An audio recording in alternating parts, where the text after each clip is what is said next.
கர்த்தருடைய பரிசுத்த நாமத்திற்கு மகிமை உண்டாவதாக. கடந்த வீடியோவிலே நாம் ராப்சரை குறித்து அறிந்து கொண்டோம். ரகசிய வருகை என்றால் என்ன, அது எந்த பகுதியை சார்ந்தது என்பதை நாம் கவனித்தோம். இன்றைக்கு இந்த ரகசிய வருகைக்கும் பகிரங்க வருகைக்கு உள்ள வித்தியாசத்தை நாம் கவனிக்க போகிறோம். The difference between rapture and the second coming of Christ. கடந்த வாரத்தில் பார்த்தோம், ரகசிய வருகை என்று தமிழிலே சொன்னாலும் அதற்கு சரியான வார்த்தை எடுத்துக்கொள்ளப்படுதல் என்பதை நாம் கவனித்தோம். இந்த பகிரங்க வருகைக்கும் இந்த எடுத்துக்கொள்ளப்படுதலுக்கும் உள்ள வித்தியாசத்தை இன்றைக்கு நாம் கவனிக்க போகிறோம். ராப்சர், செகண்ட் கம்மிங், ரகசிய வருகைக்கும் பகிரங்க வருகைக்கும் உள்ள வேத வசனங்களை கீழே இருக்கிற டிஸ்கிரிப்ஷனில் நான் கொடுத்திருக்கிறேன். நீங்கள் அதை பார்த்து கொண்டு குறித்து வைத்துக் கொள்ளுங்கள். இனி நீங்கள் வசனத்தை வாசிக்கும் பொழுது இந்த பார்வையோடு நீங்கள் வாசிக்கும்படியாக நான் அன்போடு கேட்கிறேன்.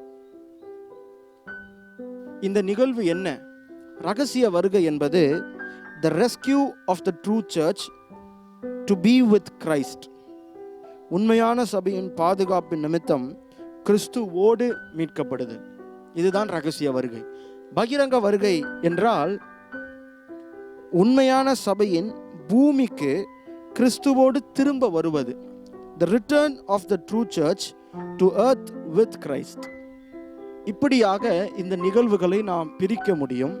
எப்படி என்றால், வேதாகமத்திலே நாம் சரியாய் ஆராய்ந்து பார்க்கும் பொழுது நாம் இப்போ கவனிக்க போகிறது என்னவென்றால், இந்த ரகசிய வருகைக்கும் பகிரங்க வருகைக்கும் உரிய 10 வித்தியாசங்களை நான் உங்களுக்கு முன்பதாய் வைக்க விரும்புகிறேன். The 10 differences between the rapture and the second coming of Christ or the public return of Christ. ஆண்டவருடைய பகிரங்க வருகைக்கும் இந்த ரகசிய வருகைக்கும் உரிய வித்தியாசத்தை நாம் கவனிக்கலாம். வசனத்தோடு நான் சொல்லுவதனாலே நீங்கள் அதை வசனங்களை நீங்கள் வாசித்து பார்க்கும்படி நான் அன்போடு கூட கேட்கிறேன். முதலாவது 1 தெசலோனிக்கேயர் 4வது அதிகாரம் 17வது வசனத்திலே, சபை மத்திய ஆகாயத்தில் சந்திக்கும். The church will meet in the air. ஆனால் பகிரங்க வருகை சகரியா 14வது அதிகாரம் 4வது வசனத்திலே, சபை கிறிஸ்துவோடு இந்த பூமிக்கு திரும்ப வரப்போகிறது. இரண்டாவது, church will be taken to heaven. சபை பரலோகத்திற்கு எடுத்துக்கொள்ளப்படும். 1 தெசலோனிக்கேயர் 4வது அதிகாரம் 17வது வசனமும் யோவான் 14வது அதிகாரம் 1-3 வசனங்களும். ஆனால் இரண்டாவது வருகை, the church will return to earth from heaven. பரலோகத்திலிருந்து சபை பூமிக்கு திரும்பி வரும். யூதா 14வது வசனமும் மத்தேயு 25வது அதிகாரம் 31வது வசனத்திலையும் நாம் இதை வாசிக்க முடியும். மூன்றாவதாக, Christ will come for his saints. கிறிஸ்து தனது பரிசுத்தவான்களுக்காக வருவார்.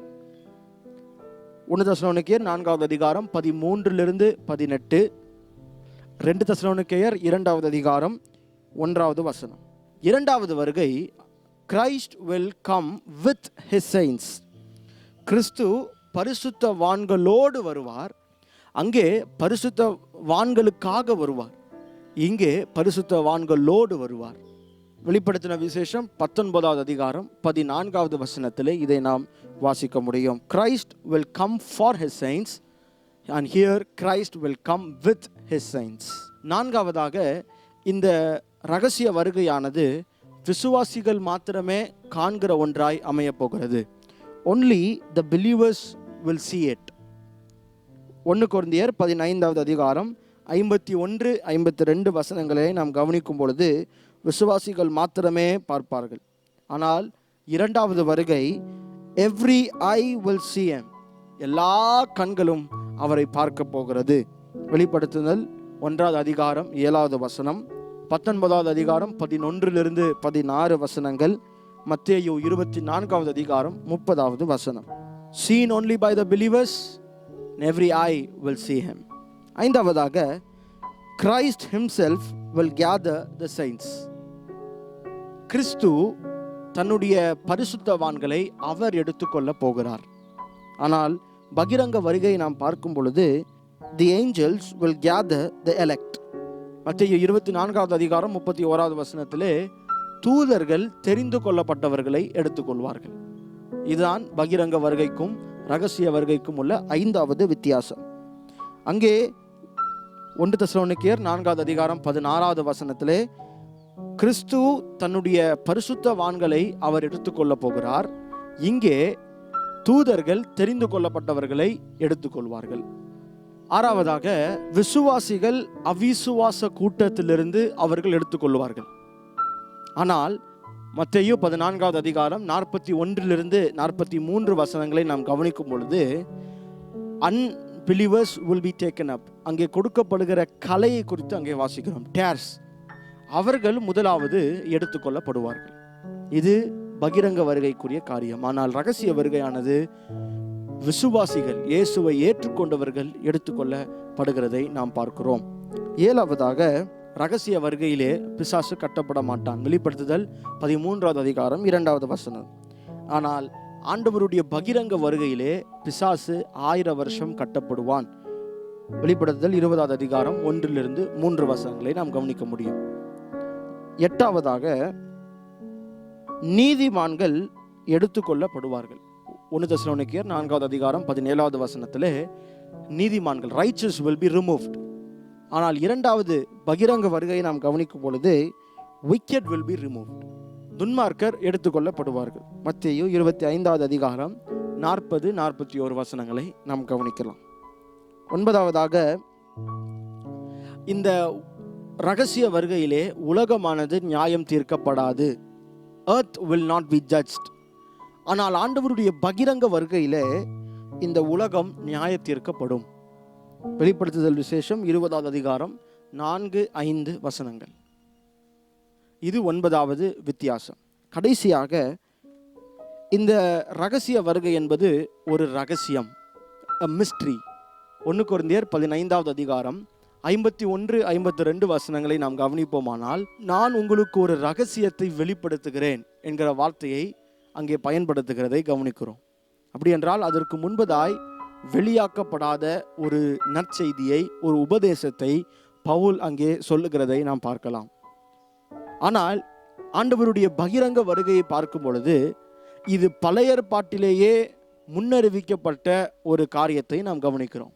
தானியேல் 12வது அதிகாரம் முதல் 3 வசனங்கள், சகரியா 12வது அதிகாரம் 10வது வசனம், 14வது அதிகாரம் 1-4 வசனங்கள், அது முன்னறிவிக்கப்பட்டதாய் நாம் கவனிக்க முடிகிறது. It was foretold by the Old Testament prophets. பழைய ஏற்பாட்டு தீர்க்கதரிசிகளாலே இது முன்னறிவிக்கப்பட்ட ஒன்றாய் அமைகிறது. இப்படியாய் இன்னும் அநேக வித்தியாசங்கள் இருக்கிறது இந்த ரகசிய வருகைக்கும் பகிரங்க வருகைக்கும். வருகிற நாட்களிலே நாம் இன்னும் அநேக சத்தியங்களை அறிந்து கொள்ள போகிறோம். இந்த வெறும் 10 வித்தியாசங்கள் மாத்திரமல்ல, அநேக வித்தியாசங்கள் இருக்கிறது. அதை நாம் வேதத்தை வாசிக்கும் பொழுது பரிசுத்த ஆவியானவர் நமக்கு அதை வெளிப்படுத்துவார். எப்படி இந்த இரண்டாவது வருகைக்குரிய காரியத்தை எப்படி நாம் பகிரங்க வருகை, ரகசிய வருகை என்பதை பிரித்து பார்க்க முடியும் என்பதை ஆவியானவர் நம்மை சகல சத்தியத்திற்குள்ளும் வழி நடத்துவார். வருகிற நாட்களிலே நாம் இன்னும் நிறைய சத்தியங்களை கற்றுக்கொண்டு அவருடைய வருகைக்கு நாம் ஆயத்தமாக வேண்டும். அநேகருக்கு இந்த பகிரங்க வருகை, ரகசிய வருகை குறித்த தெளிவான புரிந்து கொள்ளுதல் இல்லை. கிட்டத்தட்ட எனக்கு ஒரு வருடத்திற்கு முன்பதாக எனக்கும் இது சரியான ஒரு புரிந்து கொள்ளுதல் இல்லை. ஆனால் கர்த்தருடைய பெரிதான கிருபையினாலே ஆண்டவர் இந்த சத்தியத்திற்குள்ளாய் நடத்தினதனால் மனதிலே ஏவப்பட்டு இது எல்லா ஜனங்களுக்கும் போய் சேர வேண்டும். அதை இந்த டெக்னாலஜி மூலியமாய் நான் பயன்படுத்தி நிறைய ஜனங்களுக்கு கற்றுக் கொடுப்பதற்கு ஆண்டவர் கொடுத்த பாரத்திற்காக நான் கர்த்தரை துதிக்கிறேன். அது மற்றவர்களுக்கும் நீங்கள் பகிர்ந்து கொள்ளுங்கள். இந்த குறிப்புகளை வைத்து நீங்கள் ஆராய்ந்து பார்த்து எது நலமானது என்பதை பற்றி கொண்டு அவருடைய வருகைக்கு நாம் ஆயத்தமாவோம். சந்தேகம் இருக்குமாயின் எப்பொழுது வேண்டுமானாலும் என்னை நீங்கள் அணுகலாம். கர்த்தர் நம்மை ஒவ்வொருவரையும் ஆசீர்வதிப்பாராக. ஆமென். God bless you.